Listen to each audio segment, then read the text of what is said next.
Welcome to the course Lights and Vessels, Introduction to Kabbalah.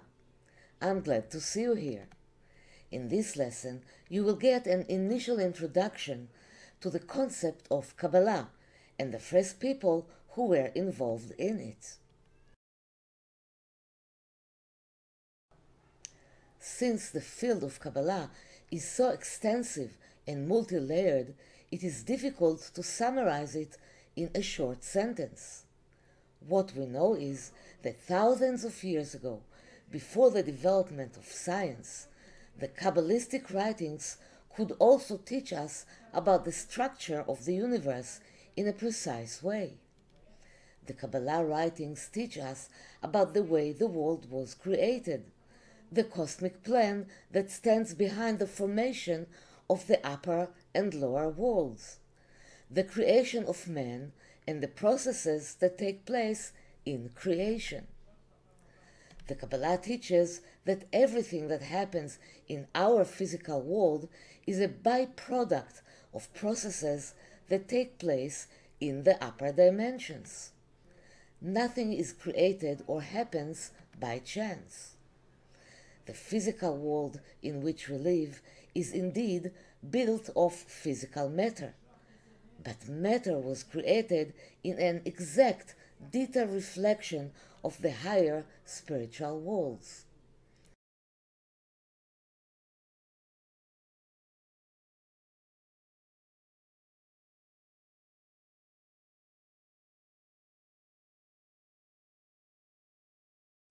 Here are some basic definitions of what Kabbalah is.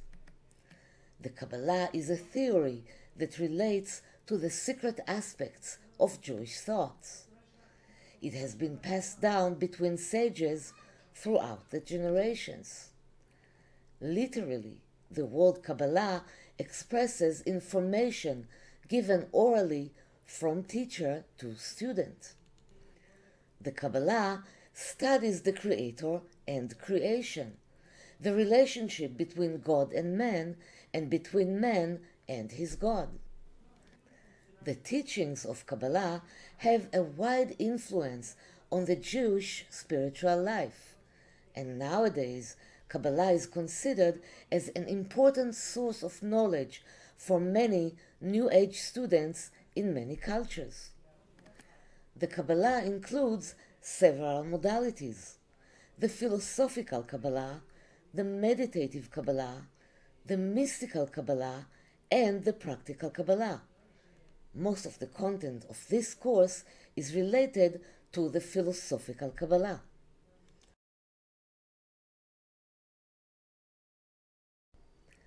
The early Kabbalah studies were oral and began to appear in writing only in the 6th century AD.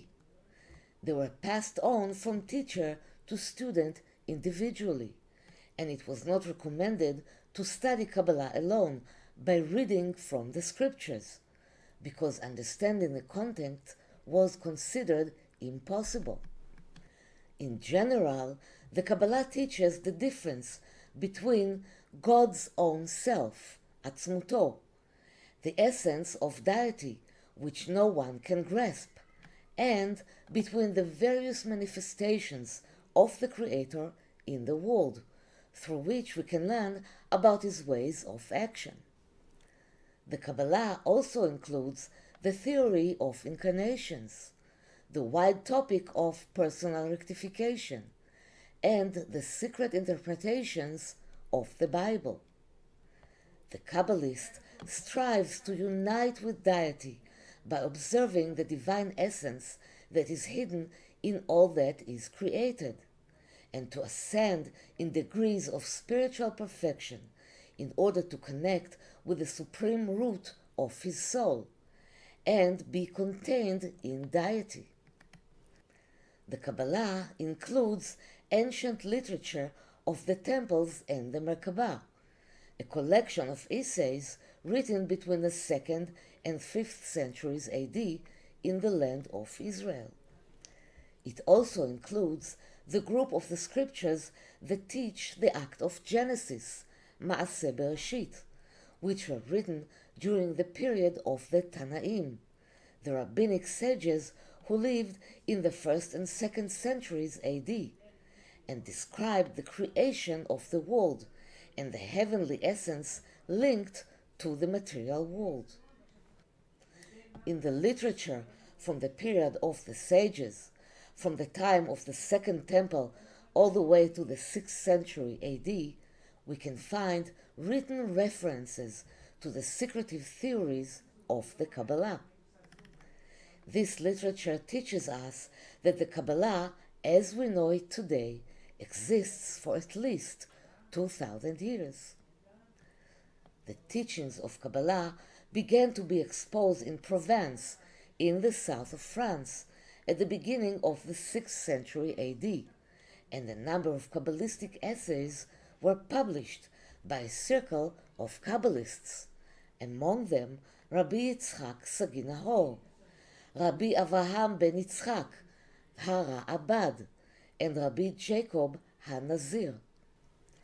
Since the 8th century AD, during the period of the geniuses, Geonim, such as Rabbi Saadia Gaon, Rabbi Sharira Gaon, and other Kabbalists in the Babylonian exile, the Kabbalah has spread in Arab countries where Jews lived.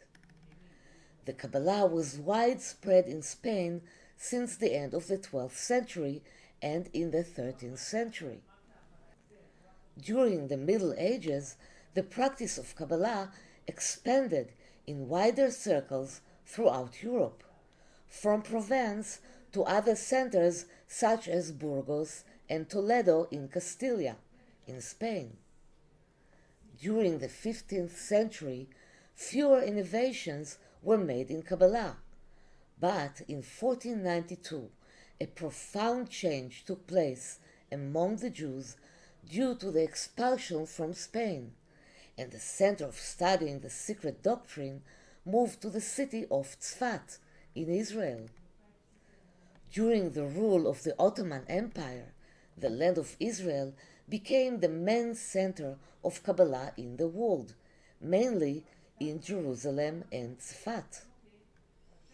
In modern era, the teachings of Kabbalah began to spread among many people thanks to Baal HaSulam, Rabbi Yehuda Leib Ashlag, who wrote a commentary on Sefer HaZohar and the teachings of the 10 Sefirot, based on the writings of Ha'ari. Rabbi Ashlag lived between 1884 and 1954 and had a significant influence on the spread of Kabbalah worldwide. Today there is an increased interest in Kabbalah among Jews and non-Jews because of the global interest in mysticism and New Age studies. In the next lesson, we are going to discuss the main sources from which we learn Kabbalah and more. So thank you, and I will see you in the next lesson.